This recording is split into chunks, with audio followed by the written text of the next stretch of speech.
No Saber Direito desta semana, a professora Fernanda Giovanelli traz um curso sobre o direito processual civil.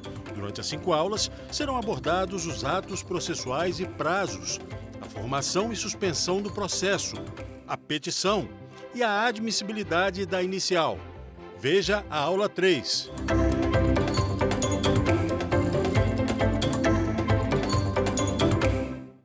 Olá, novamente. Voltamos então para dar continuidade ao nosso conteúdo de processo civil. Nas 2 primeiras aulas, então, nós vimos atos processuais. O que são, suas definições, suas espécies, suas classificações. Vimos os seus requisitos, vimos a forma de produção dos atos processuais. Vimos também a questão dos prazos, o que são prazos, quais são as espécies de prazos que nós temos, quando se inicia a contagem dos prazos, quais são as formas de manifestação dos prazos em processo civil. E na aula de agora, dando continuidade ao nosso conteúdo, nós vamos falar sobre a formação e possíveis suspensão do processo. Como a gente viu no início do nosso estudo, processo nada mais é do que a materialização do direito de ação. Então, todas as vezes que eu tenho um direito subjetivo, ou seja, um direito material afetado, ou seja, não respeitado, eu posso acionar o judiciário. Essa vontade de acionar o judiciário nada mais é do que o nosso direito de ação. Então, o direito de agir, ele se materializa todas as vezes que eu tenho um direito material, ou seja, um direito subjetivo afetado, ou seja, não respeitado. Para que eu dê materialização, ou seja, para que eu consiga efetivamente verificar a possibilidade de ter ocorrido ou não uma ofensa ao meu direito material, eu tenho que materializar isso de uma forma que possa ser verificado, analisado e, ao final, ser dado uma decisão, ou seja, um posicionamento a esse respeito. E essa forma de materialização se dá através do processo. Então, sempre lembrando que ação, processo e procedimento são 3 institutos totalmente diferentes, mas que se completam, se autocomplementam. Então, o processo, uma vez inicializado com um ato processual, no primeiro momento da parte autora, ou seja, aquela que se sentiu ofendida, que teve o seu direito material e não respeitado, uma vez iniciado o processo por esse ato processual, o processo começa a sua formação.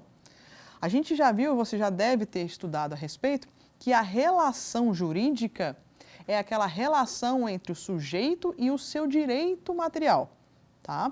Ou seja, o seu direito composto assim que ele adquire a sua personalidade. A relação jurídica processual, diferente da relação jurídica material, ela se forma com a complementação e a implementação do processo. Para que a relação jurídica processual se forme, eu preciso de 2 atos processuais. Primeiro, o ato processual da parte autora, aquela que inicia o processo, e ela se complementa com o ato processual da parte requerida, ou seja, da parte ré. Então, para que o processo seja formado, ele precisa de 2 atos processuais, da parte autora e da parte ré. Vamos ver isso na legislação? Lá no artigo 312 do Código de Processo Civil, ele fala: considera-se proposta a ação, ou seja, considera-se iniciado o processo quando a petição inicial for protocolada, todavia a propositura da ação só produz, quanto ao réu, os efeitos mencionados na legislação depois que for validamente citado. Então, podemos observar que na leitura do artigo 312, eu vou ter como formação do processo 2 atos. Primeiro, a parte autora. Quando ela interpõe, ela protocola, ela apresenta a petição inicial, para ela se forma o processo, ou seja, se dá iniciada a ação. Quando o código fala se inicia a ação, significa que começa a materialização do processo para ter analisado aí o seu direito de ação. Só que a relação processual, aquela triangulação, onde eu tenho a parte autora, a parte ré e o juiz, ela só termina de triangular quando o réu, ou seja, a parte requerida, ela é devidamente citada, ou seja, ela é informada, notificada, dado a ela a ciência de que existe uma relação processual iniciada contra ela e ela precisa, querendo, para começar a participar da ação. Então, para a formação do processo, eu tenho 2 momentos bem distintos, tá? O início para a parte autora, quando qual ela inicia, protocola a petição inicial, e para o réu quando ele é citado, ou seja, notificado, cientificado que existe a relação processual, ou seja, existe uma demanda judicial sendo proposta contra ele. Feito esses dois atos processuais, está iniciado aí o processo. E o processo, ele tem como regra, tá? O quê? O princípio aí do impulso oficial. O que seria esse princípio do impulso oficial? O princípio do impulso oficial diz o seguinte: uma vez inicializado o processo, uma vez dada entrada nesse processo, ele vai automaticamente caminhar, ele vai iniciar sua marcha oficialmente.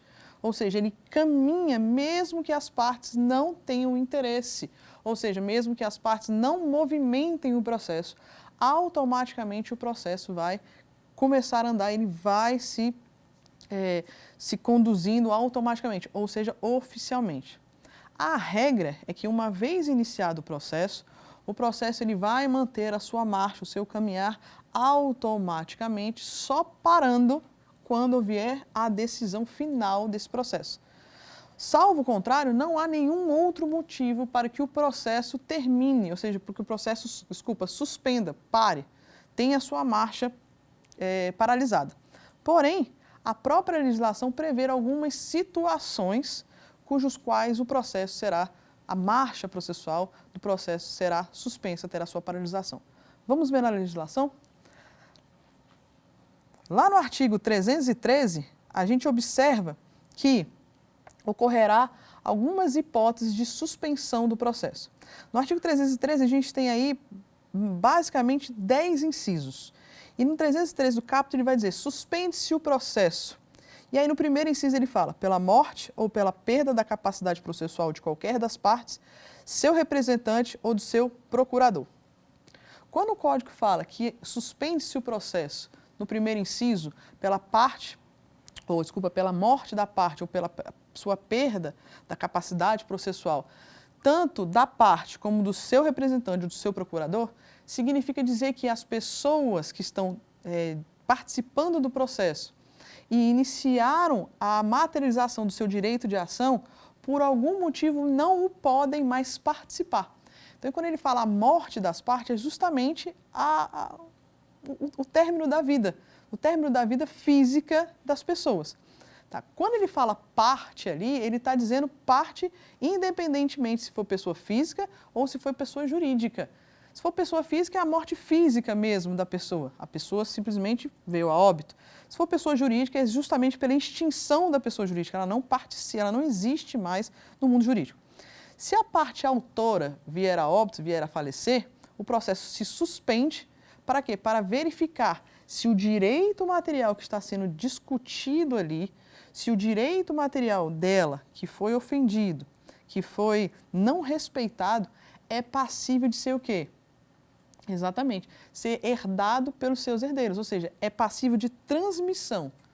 Então, se eu tenho ali uma discussão a respeito, por exemplo, de uma indenização, uma batida de carro ou uma batida de moto, que seja, e houve um dano ao bem, o dono daquele bem ele pode acionar a justiça para requerer o quê? A reparação, o conserto do carro, o conserto da moto. Se ao longo do processo, por vários motivos, porque ele passou raiva demais, porque o processo demorou demais, ou porque a outra parte não quer fazer nenhum tipo de acordo, ou porque ela, enfim, não conduz o processo com boa fé e ele morre de raiva, vamos dizer assim, o processo ele não pode seguir. Por quê? Porque o dono do direito não está mais ali. E aí o que precisa fazer? Como a regra é que o processo caminhe até o seu final, que é a decisão, o processo vai ser suspenso para verificar se aquele direito que está ali pode ser repassado, ou seja, transmitido aos seus herdeiros. Nesse caso, a gente observa o artigo 313, parágrafo 1º, que ele vai dizer o seguinte: na hipótese do inciso 1º, o juiz suspenderá o processo nos termos do artigo 689 do Código de Processo Civil.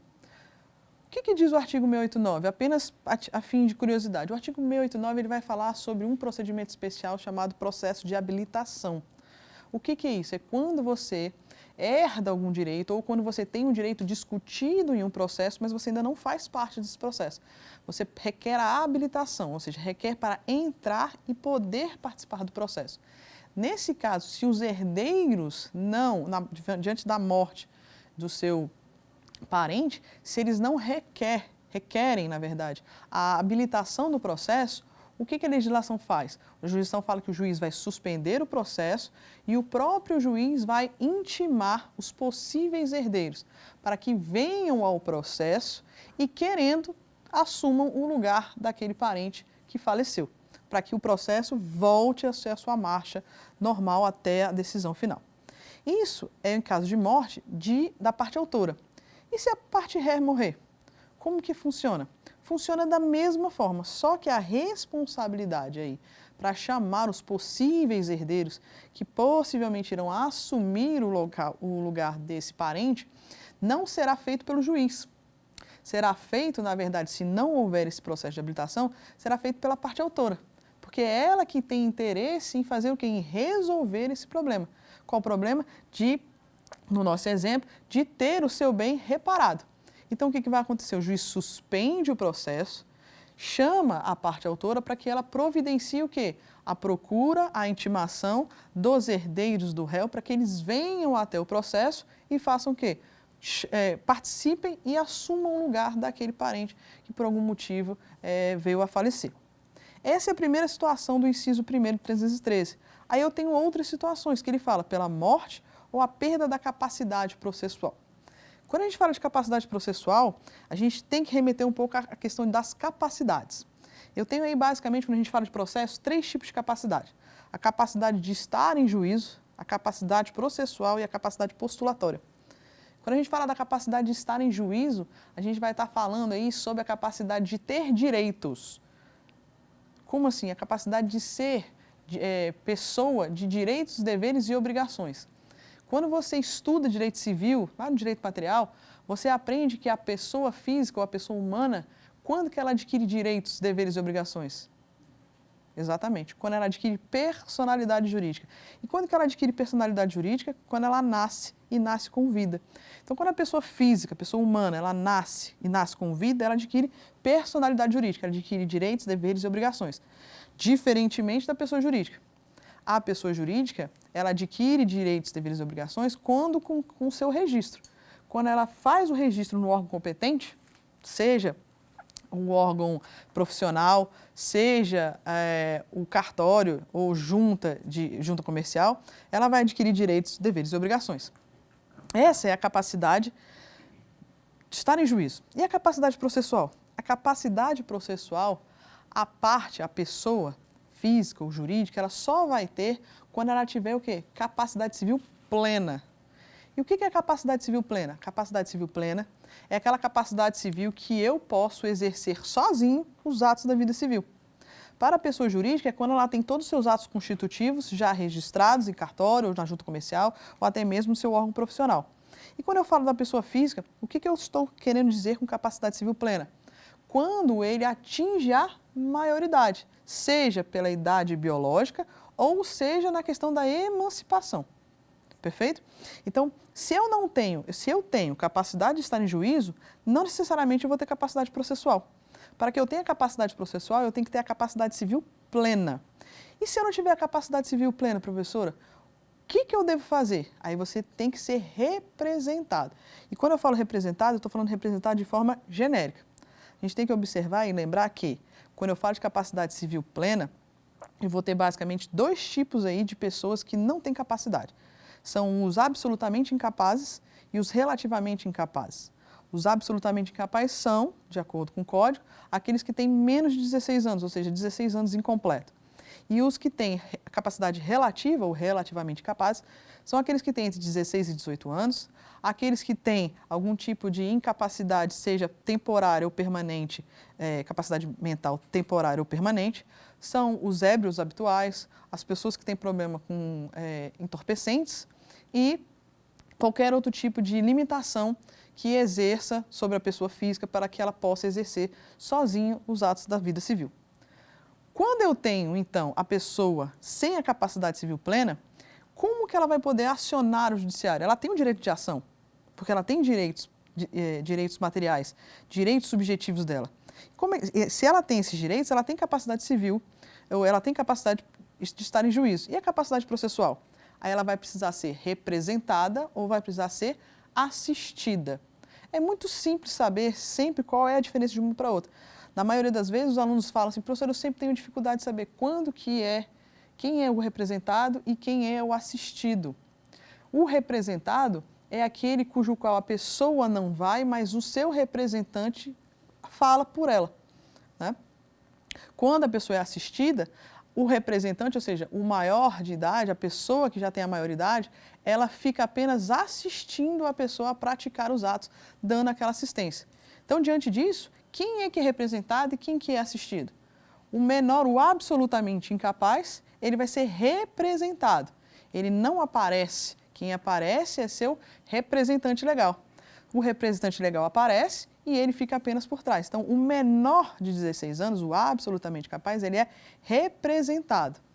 E o adolescente, o de 16 e 18 anos, aquele adolescente mais maduro, vamos dizer assim, quase jovem adulto, ele vai ser assistido, ou seja, os pais ficam apenas assistindo. Quando tem a necessidade de intervenção, eles vão lá e faz ali vamos dizer assim, dá a assinatura, dá o aval para que eles possam praticar qualquer tipo de ato civil. Então, o que acontece? Quando eu não tenho essa capacidade civil plena, eu preciso ser representado ou assistido. Como o Código fala, ter a sua representação, em razão da sua capacidade processual.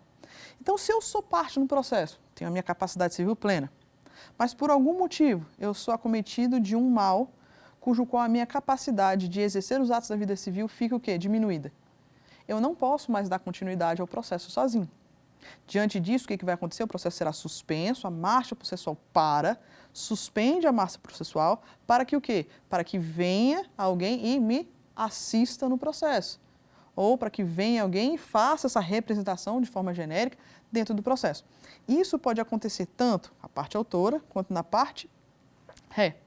Nos dois casos, o juiz vai suspender o processo até que essa regularização processual aconteça. A última capacidade que é importante a gente falar é a capacidade postulatória. O que é a capacidade postulatória? A capacidade postulatória é a capacidade técnica de operacionalizar o processo. E a capacidade postulatória, em regra, a única pessoa que tem é o advogado, aquele que estuda e tem formação técnica profissional para isso. Lembrando que nem toda a ação requer uma capacidade postulatória. Nós temos alguns exemplos, algumas exceções na legislação que não requerem a participação obrigatória do advogado. São elas o habeas corpus, que não tem a necessidade da participação do advogado, juizados especiais, seja eles comum ou seja eles federal, que eu tenho aí no juizado comum o limite, o teto seria 40 salários mínimos, a metade eu não tenho a necessidade da atuação de advogado, e o juizado especial federal, que apesar de ter uma interpretação quase por analogia, eu não preciso de advogado, da obrigatoriedade de advogado, independente aí do valor da causa. Lembrando que o juizado especial é até 60 salários mínimos. Então, juizado especial, a princípio, eu não teria a necessidade de um advogado, pelo menos ali até a decisão, até a sentença, da participação deste com relação à capacidade postulatória. E também, por último, na Justiça do Trabalho. Na Justiça do Trabalho também não há a obrigatoriedade de ter a participação do advogado, mas ali na Justiça do Trabalho é um pouquinho além. Eu vou não só na primeira instância, não só até a sentença, mas também em grau de recurso. Eu não tenho a necessidade, a obrigatoriedade, na verdade, da participação do advogado. Posso ter? Sem problema nenhum. Mas sabendo aí que a legislação traz essas 3 exceções de não há necessidade de participação aí do advogado nessas espécies. Habeas corpus, juizado especial tanto comum quanto federal e Justiça do Trabalho. Lembrando que é uma possibilidade de não atuação do advogado, mas nada impede que ele atue. Então, quando a gente fala de capacidade processual, perda dessa capacidade processual, não a capacidade processual de estar em juízo, mas a capacidade processual de postular em juízo, tá? Perdendo, então, por morte, as partes morrendo ou perdendo a capacidade processual, eu preciso que o processo seja suspenso. Além disso, outras pessoas que também participam no processo, às vezes não sendo parte, também podem, a depender da situação, ter a marcha processual suspensa, que é justamente no caso dos representantes. Se eu tenho uma parte que não tem capacidade processual, ou não tem capacidade processual plena, não tem capacidade civil plena, na verdade, e precisa de um representante, Se esse representante morre ou se esse representante perde a capacidade processual, eu também tenho que suspender o processo. Por quê? Para que ele seja substituído, para que a marcha processual possa continuar e dar andamento. E por último, mas não menos importante, apesar das pessoas não acharem que isso acontece, a parte final do inciso fala do procurador, então o advogado. O advogado também pode morrer no meio do processo. É difícil? Quase não acontece? Não é bem assim. Mas às vezes o advogado pode morrer ou ele pode perder a sua capacidade processual. Ele perde sua capacidade postulatória de atuar. Por quê? É acometido de algum mal que impossibilita de que ele continue a exercer sua atividade.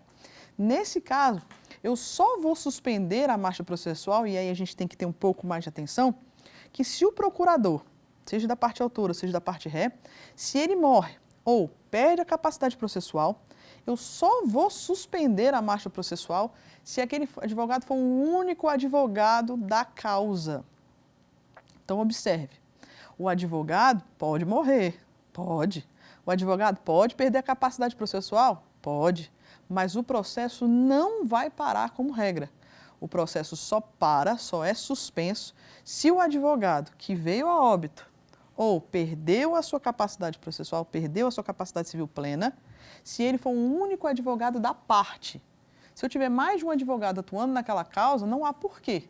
Mas se eu só tiver ele, seja parte autora, seja parte ré, eu suspendo o processo para quê? Para que ele seja substituído e o processo possa continuar. Perfeito? Esse foi o inciso primeiro. Vamos para o inciso segundo? O inciso segundo, ele fala que o processo irá ser suspenso se houver a convenção das partes. E o que é a convenção das partes? Nada mais é que um acordo entre as partes. Então, quer dizer que o processo pode ser suspenso se as partes compuserem um acordo? Pode, mas não um acordo para solucionar a demanda. Essa convenção das partes é um acordo justamente para entabular um possível acordo extrajudicialmente ou em razão de algum tipo de solução de conflito fora do processo ou até mesmo para fazer algum tipo de pesquisa em relação a possíveis outras formas de solução. Um exemplo que é muito usado aí pela doutrina, que foi de uma temática que a gente usou nas aulas anteriores. As partes podem convencionar, suspender o processo para fazer a calendarização do processo. Lembra de calendarização? Que é justamente quando a gente falou sobre prazos. Os prazos eles já são pré-definidos pela legislação, mas as partes, juntamente com o juiz, podem formar o quê? Uma calendarização dos prazos processuais.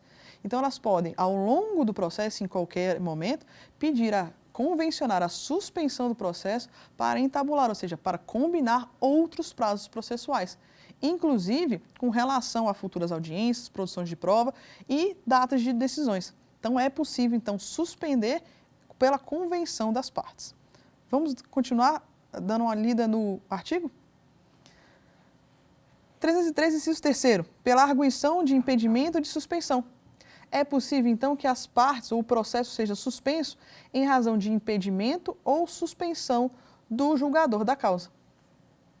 Impedimento e suspensão do julgador da causa é justamente aquelas causas que se o juiz não pode participar ou porque ele é suspeito, ou seja, tem uma relação subjetiva com as partes, de amizade, inimizade ou algum interesse na causa, ou questão de impedimento. Ele é parente de alguma das partes, faz parte, ou o seu parente faz parte de um escritório de algum advogado, ou ele tem um interesse objetivo na causa. São as hipóteses do artigo 144 e 145 do Código de Processo Civil. Quando a gente fala de impedimentos, são questões objetivas, ou seja, o juiz já identificando, ele automaticamente já tem que pedir a suspensão do processo se declarar impedido. Quando a gente fala do 145, que são as hipóteses de suspeição, ele está falando justamente de questões subjetivas, ou seja, é possível que aquela relação que o juiz tenha com as partes, ou até mesmo com os advogados, possa vir ou não trazer complicações ou malefícios para o julgamento do processo. Nesse caso, ele pode ou não se declarar suspeito. Ele vai fazer uma avaliação subjetiva daquela relação que ele tem com as partes do processo. Nos dois casos, o juiz se declarando impedido ou suspeito, o processo será suspenso para investigação e julgamento desse impedimento e suspeição. Se caso não for entendido, ou não for declarado o impedimento ou suspensão do juiz, o processo volta a correr normalmente. Mas, se for identificado e efetivamente que há um impedimento ou há uma suspensão do juiz, o juiz é trocado, ou seja, o processo ele é assumido por um outro juiz e aí sim a marcha processual volta ao normal. Vamos continuar dando uma lida no artigo? O inciso 4º ele fala pela admissão de incidentes de resoluções de demandas repetitivas. Demandas repetitivas são aquelas demandas, ou seja, ações que são processadas, analisadas e julgadas pelos tribunais com demandas, ou seja, com pedidos, com ações repetitivas. Nesse caso das IRDRs, ou seja, incidentes de resolução de demandas repetitivas, o objetivo ali é dar uma maior segurança jurídica para as decisões. Então, o que ocorre? Na maioria dos casos, muitas demandas iguais, muitos anseios populares, ou seja, direitos que são afetados das pessoas, acabam se repetindo ao longo de todo o país. Nessa situação, as pessoas vão acionando o judiciário e pedindo, na verdade, os pedidos podem ser diferentes, mas o objeto da ação é o mesmo. Foi o que aconteceu, um exemplo não muito recente, mas também não muito antigo, com a relação da desaposentação. Muitas pessoas aposentaram e continuaram e tiveram que continuar contribuindo em razão da reforma aí do sistema previdenciário. O que aconteceu? Várias pessoas começaram a aposentar, mas continuaram contribuindo. E vislumbraram que, mesmo continuando contribuindo, elas poderiam requerer à justiça, voltar à ativa, retirar a aposentadoria, recalcular o benefício e pedir a aposentadoria de novo. Nesse caso, foram várias demandas com o mesmo objeto, que é o quê? A reavaliação da questão da aposentadoria. Nesse caso, o que o tribunal, o que o judiciário fez? Ele parou, suspendeu todos os processos que estavam em trâmite para fazer o quê? Para fazer uma análise genérica de uma aplicação de uma tese que atendesse a todos. Nesse caso, todos os processos foram suspensos, até que uma decisão maior e que atendesse a todos fosse proferida. Depois que a decisão foi proferida, aí sim, a marcha desses processos que estavam suspensos voltou a andar sem problema nenhum. Vamos continuar com a leitura do artigo? No inciso 5º fala, quando a sentença de mérito depender de julgamento de outra causa, tiver de ser proferida somente a verificação de outro fato ou de outra produção de outra prova que existe em outro juízo. Então, o que acontece? O processo também pode ser suspenso quando ele precisar de uma produção ou de uma informação de um outro processo que ainda está em tramitação. Então, acontece muito quando eu preciso, às vezes, de um processo civil depender de uma decisão de um processo criminal ou até mesmo de um outro processo civil. Porque o objeto, ou seja, o fato que aconteceu, ele teve desdobramento em outras áreas do direito ou até outras áreas da vida. Então, pode ser que essa batida de carro que a gente falou no início pode ter outros tipos de desdobramento. Pode verificar se houve ou não uma conduta criminosa ali, ou se houve ou não a necessidade de uma perícia mais específica, calculada ou, na verdade, uma tentativa de ser analisada em um outro processo. Por esse motivo, esse processo civil que está requerendo apenas uma reparação de danos deve ser suspenso para que o outro processo seja verificado e, assim que sair essa decisão que o processo civil precisa, aí ele continue a sua caminhada normal. Então, vamos imaginar que nessa batida houve aí a necessidade de uma verificação se houve uma conduta criminosa ou não. O processo civil se suspende, espera a tramitação e a decisão desse processo criminal e, após a decisão, retorna a informação para o processo civil e aí ele volta com a sua marcha normalmente, sem nenhum problema. Vamos continuar? No inciso 6º, ele fala por motivo de força maior os processos serão suspensos. E aí a gente tem um exemplo clássico aí da época da pandemia. Na época da pandemia, por um motivo de força maior, muito extrema, os processos no judiciário tiveram que ser praticamente todos suspensos. Por quê? Porque não havia a possibilidade de operacionalizar o processo em razão de uma pandemia que fez com que todas as áreas, de todos os locais, de todo o país, e quiçá do mundo, tivesse que ser paralisado. Por não haver essa possibilidade de participação, de atos processuais serem praticados por conta de uma paralisação total e geral do mundo, os processos tiveram que ser suspensos. Mas existem outros exemplos, por exemplo, em caso de greve, se o judiciário entra de greve ou em caso de greve de algum tipo de setor que impacta no judiciário, vamos dar um exemplo. Antigamente acontecia muito. Os Correios entravam de greve quando os processos eram físicos. As estimações e citações são entregues por Correios. Podem ser substituídos por oficial de justiça? Pode, mas nem sempre ele teria quantitativo suficiente para isso. Então, o que pode ser feito? Há uma suspensão dos processos até que esse motivo que causou essa força maior permaneça. Uma vez que foi cessado esse motivo de força maior, esse fato que aconteceu de força maior, a marcha do processo retoma. Ou mesmo que não tenha cessado esse motivo de força maior, que tenha conseguido dar uma amenizada. Aí a gente faz o quê? Retoma a questão e retoma a marcha processual. Continuando, vamos para o inciso 7º. Quando se discutir em juízo, questão decorrente de acidente e fatos de navegação de competência do Tribunal Marítimo. Foi forte. Suspender em razão de competência de tribunal marítimo. Como assim, professor? Existem algumas situações que apenas a Marinha e o seu tribunal marítimo têm competência para averiguar. Então, imagina que você mora numa cidade litorânea ou numa cidade que tem um lago, que existam muitas embarcações. E essas embarcações, quando tem algum tipo de acidente, afogamento, um barco afunda, ou ele acaba virando, algo nesse sentido, é possível acionar as questões de indenização, reparação daquelas pessoas que participaram. Só que o processo ele pode ser inicializado, mas se depender de alguma decisão de um tribunal marítimo, ou seja, verificar se a embarcação estava regular, se a conduta do comandante ou até mesmo dos marinheiros que estavam ali participando eram adequados ou não, até que isso seja decidido, eu preciso que o processo civil seja suspenso, o processo judicial seja suspenso, até a decisão do Tribunal Marítimo. Caso contrário, o processo vai ficar suspenso. Uma decisão do Tribunal Marítimo vindo a ser proferida, retoma-se o andamento do processo, retoma-se a marcha processual com a informação da decisão que estava faltante e aí o processo prossegue. Vamos finalizando o artigo então? O inciso 8º, ele traz uma informação mais genérica, ele vai dizendo os demais casos que este código regula. E terminava aí, até o ano de 2016, quando foi incluído 2 incisos que vão falar justamente das concessões de licença, tanto paternidade quanto maternidade. O inciso 9 ele vai dizer pelo parto ou concessão de adoção, quando a advogada responsável pelo processo constitui como única patrona da causa. E o inciso 10, quando a advogada responsável pelo processo constitui um único patrono da causa e tornar-se pai.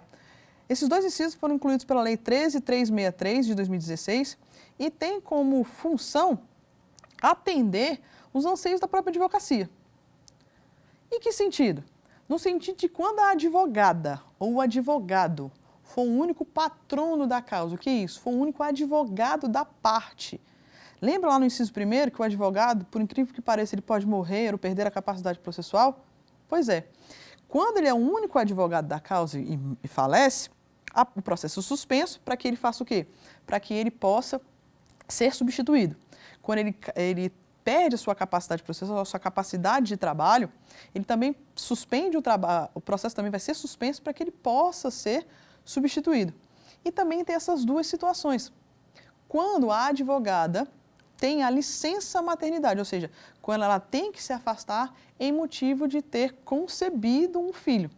Mas essa concessão pode ser tanto biológica quanto civil, ou seja, ela pode ter dado à luz a uma criança ou ela pode ter adotado. Nos 2 casos, ela vai ter se tornado mãe. Mas nesse caso, o processo só será suspenso se ela for a única patrona da causa, ou seja, se a parte tiver só ela como advogada. Se a parte tiver só ela como advogada, aí sim o processo será suspenso. E o advogado? O advogado é a mesma coisa.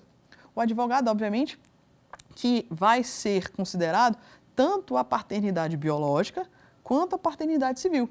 Ou seja, ele pode ter se tornado pai porque o filho dele biológico nasceu ou porque ele agora adotou uma criança.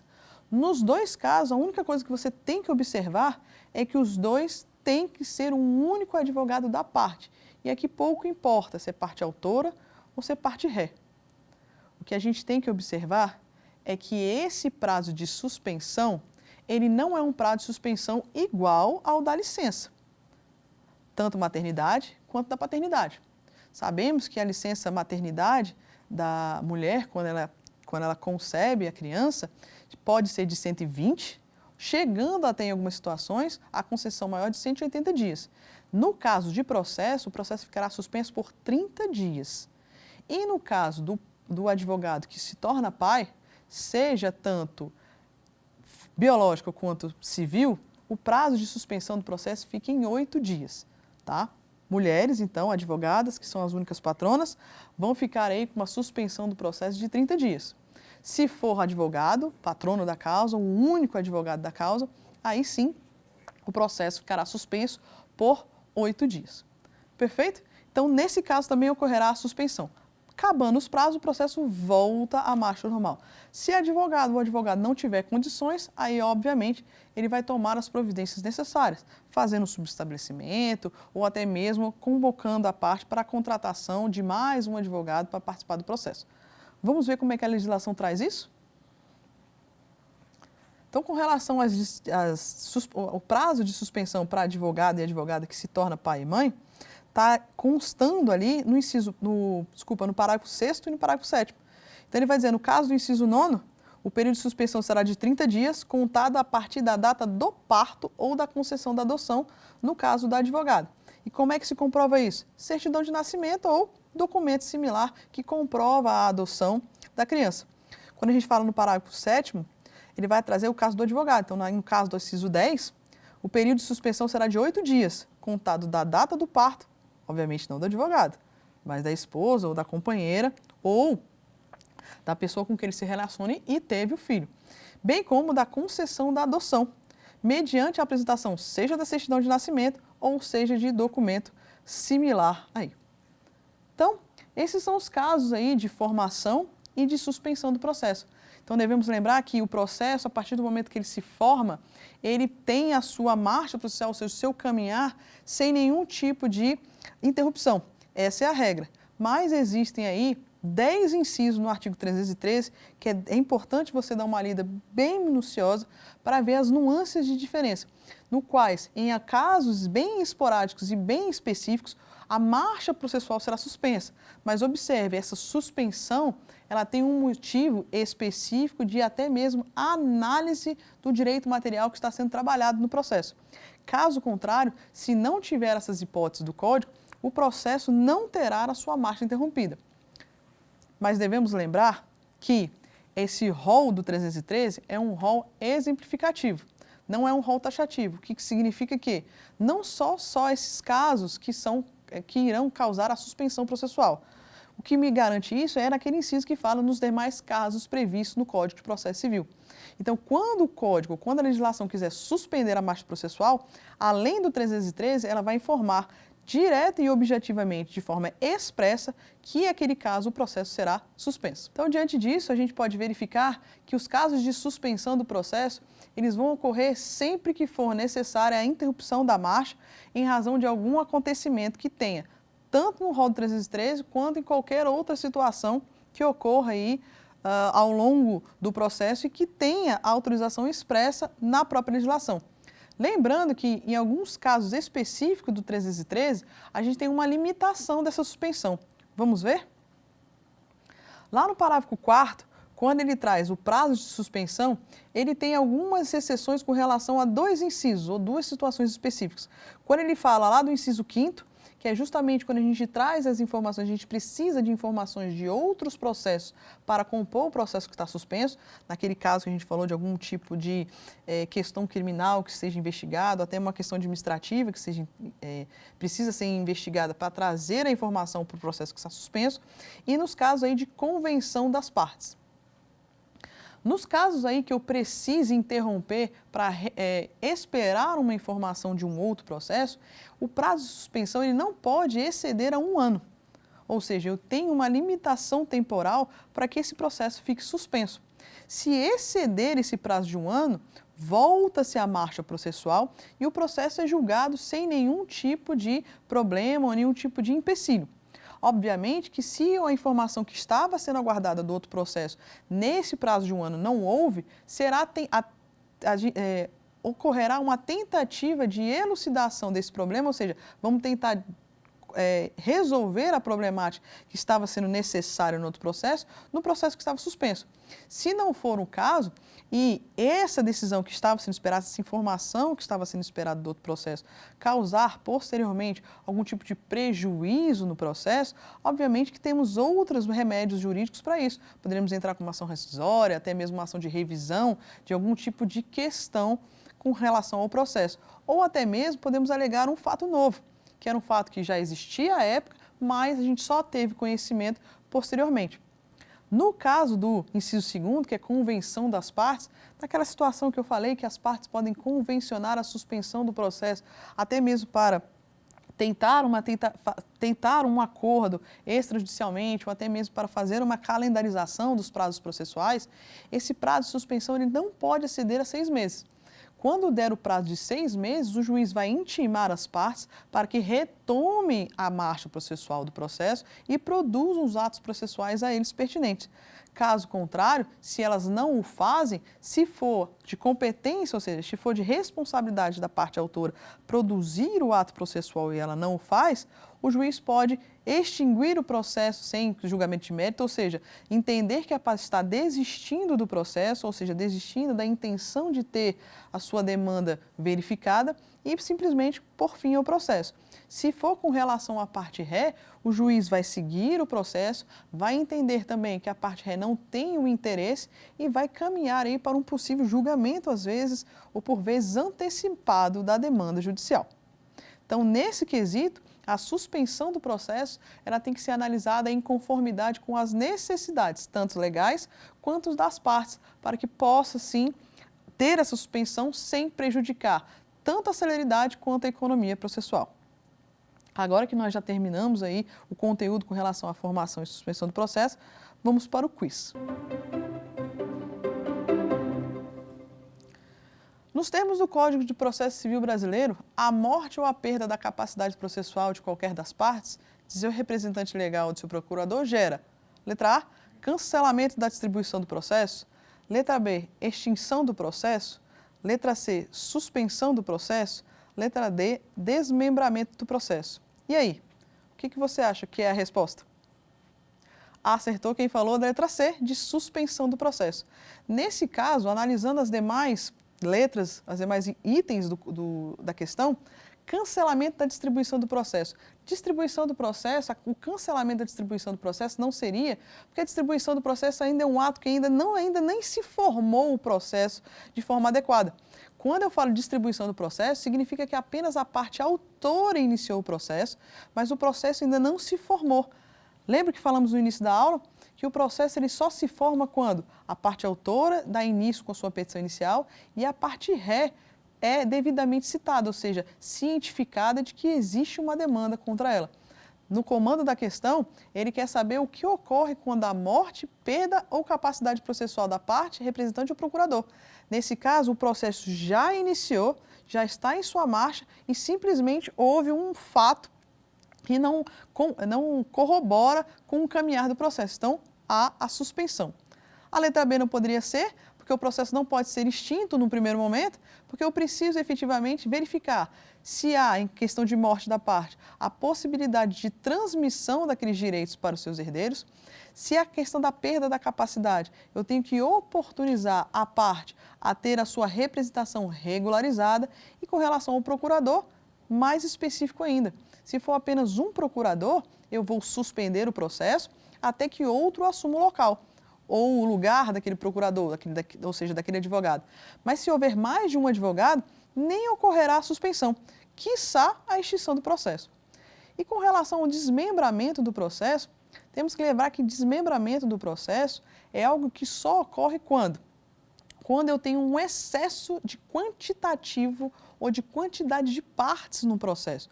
É o famoso litisconsórcio ou litisconsorte. O que é um litisconsorte? É um nome chique para dizer que eu tenho muitas partes em um mesmo polo da ação. Então, se eu tenho 50 autores contra 30 réus, ali eu tenho o quê? Um litisconsorte misto, tanto ativo quanto passivo. Para facilitar a tramitação do processo, eu, no caso o juiz, peço ou ordeno o desmembramento do processo. Eu vou apenas fazer vários processos sobre a mesma causa para facilitar a análise. Então, nesse caso, a letra correta é a letra C, de suspensão do processo. Vamos para o próximo? O Código de Processo Civil Brasileiro, instituído pela Lei 13.105 de 2015, prevê que será considerada proposta a ação quando a petição inicial for protocolada. Em conformidade com o Código de Processo Civil Brasileiro, são hipóteses que suspendem o processo, exceto. E aí, a gente já conversou a respeito de sempre observar o comando da questão. Quando ele coloca que são hipóteses que suspendem o processo, exceto, ele quer saber qual das hipóteses abaixo não é uma hipótese que suspende o processo.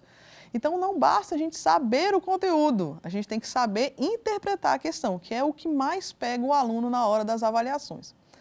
Letra A, pela convenção das partes. Letra B, por sentença. Letra C, por motivo de força maior. E letra D, quando o advogado responsável pelo processo constituir um único patrono da causa e tornar-se pai. Então, dessas 4 hipóteses, qual não é uma hipótese de suspensão do processo? Respondeu certo, que respondeu a letra B, por sentença. Convenção das partes, motivo de força maior e quando o advogado, o único patrono da causa, se tornar pai, são justamente as hipóteses do artigo 313. O único que não está lá é sentença, porque a sentença, como a gente já viu nas aulas anteriores, ela é aquela que põe fim ao processo. Então, é preciso observar o comando da questão. Então, nesse caso, como ele quer a única hipótese que não causa suspensão do processo, a resposta correta, o item correto, é a letra B, sentença. Então, vamos para a próxima questão? Alice, gestante e constituída nos autos como única advogada de Felício, no curso do Proceve teve intercorrências médicas que resultaram no parto antecipado da criança. Nos termos do Código de Processo Civil, a situação narrada, A, assim como no caso de adoção, é causa de suspensão do processo de Felício. B, admite a dilação de alguns prazos, como de apresentação de contestação. C, não interfere no andamento processual, salvo se comprovadas condições especiais da criança. E letra D, suspende o processo, sendo esse direito não extensível ao advogado, o único patrono, caso se torne pai. E aí, na situação narrada no comando da questão, qual seria a questão correta? Respondeu correto quem respondeu a letra A. Assim como no caso de adoção, é caso de suspensão do processo de Felício. Lembrando que a gente estudou antes das questões que as causas de suspensão para advogada e advogado que venham a se tornar pais ou mães e pais respectivamente, só ocorrem quando eles são os únicos patronos da causa. Vamos analisar as outras questões para saber por que está errado. A letra B ele fala, admite dilação de alguns prazos, como de apresentação de contestação. Não é o caso em específico, porque a dilação de prazo não se justifica em razão da intercorrência médica que antecipou o parto da criança. É um caso específico e expresso no artigo 313, inciso 9 do Código de Processo Civil. É um caso de efetiva suspensão do processo. Não é caso de dilação, até porque a dilação, como vimos nas aulas anteriores, seria um caso de alta complexidade do ato processual ou complexidade na questão de análise da demanda jurídica. No caso aqui, é um caso específico de suspensão. Letra C. Não interfere no andamento processual. Correto. Salvo se comprovadas as condições especiais da criança, não. Não interfere no andamento processual, não, porque o processo será suspenso. E não é só se a criança tiver algum tipo de condição especial, não. O código ele traz expresso que é em caso de quê? Concessão de suspensão em caso de parto ou adoção, tanto da advogada quanto do advogado. Vamos ver a letra D. Suspende o processo, sendo esse direito não extensível ao advogado, único patrono, caso se torne pai. Nesse caso, também não seria adequada a resposta, porque, além de previsão do Código de Processo Civil, no Código de Processo Civil, ou seja, de uma previsão já legislativa, se, mesmo não tendo a hipótese, vamos supor que o inciso 10 não vislumbrasse a hipótese do advogado se tornar pai e ter direito à suspensão. Mesmo se não tivesse expressamente, a gente poderia utilizar o inciso nos demais casos previstos no Código ou até mesmo o princípio da isonomia. Se a mulher, advogada, única patrona da causa, tem direito à suspensão por conta da sua condição de ser tornada mãe, de forma à aplicação do princípio da isonomia, ou seja, de tratamento igualitário, o advogado, único patrono, também teria direito. No caso aqui, seria errado porque, tanto legislativamente, tanto com uma legislação expressa, previsão expressa, quanto da aplicação do princípio da isonomia, seria incorreta a questão. Então, diante disso, finalizamos o conteúdo de formação e suspensão do processo, onde vimos que a formação do processo necessita da prática de 2 atos processuais das partes, tanto da parte autora, com o protocolo da petição inicial, quanto da parte ré, quando ela é devidamente citada, ou seja, seja cientificada da demanda judicial proposta contra ela. Além disso, vimos que uma vez formado o processo, o seu caminhar, ou seja, a sua marcha, a sua evolução, a sua análise, ela vai andar, ela vai caminhar até a finalização do processo, que se dá com uma sentença. Mas, em razão de algumas situações, é possível que essa marcha processual ela seja suspensa. Para quê? Para que melhor se atente e se atenda às demandas judiciais daquela análise judicial. Diante disso, verificamos que o artigo 313 é aquele que traz as hipóteses de suspensão das causas de paralisação da marcha processual. Podemos ter em relação à morte das partes ou até mesmo a perda da sua capacidade, seja da própria parte ou do seu representante e até bem como do seu próprio procurador ou do seu advogado. Pode também continuar ou ter a suspensão processual em face de convenção das partes ou até mesmo por motivo de força maior. Nessas situações previstas na lei, apenas ocorrendo objetivamente essas questões, a marcha processual será suspensa e o processo será paralisado. Mas devemos lembrar que não é porque o processo vai ser suspenso que essa suspensão se dará por tempo indeterminado. Existem algumas situações cujos quais eu terei um prazo determinado aí, e um limite de prazo para a suspensão do processo, ficando ali em torno de entre 6 meses a 1 ano. Caso a hipótese que gerou a suspensão do processo não tenha sido solucionada, a marcha processual ela volta a ocorrer até a sua finalização desse processo. Caso contrário, volta-se e se ocorrer outra hipótese de suspensão, volta-se a suspender o processo, bem como volta-se a retomar a marcha processual assim que o caso de suspensão ocorrer. Na próxima aula, veremos então como funciona ou quais são os elementos que vão ser requeridos para o início da marcha processual, ou seja, quando a gente falou no início dessa aula, falamos que a formação do processo ela ocorre com a petição inicial.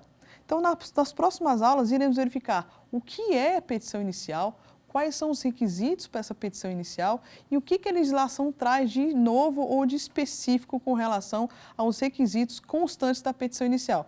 Veremos quais são os elementos, como eles devem ser tratados e como eu devo trazer isso numa petição. Até a próxima aula. Quer dar alguma sugestão de tema para os cursos do Saber Direito? Então mande um e-mail para a gente, saberdireito@stf.jus.br. Você também pode estudar pela internet. Acesse o nosso site, radioetvjustiça.jus.br, ou pode rever as aulas no canal do YouTube, @Rádio e TV Justiça.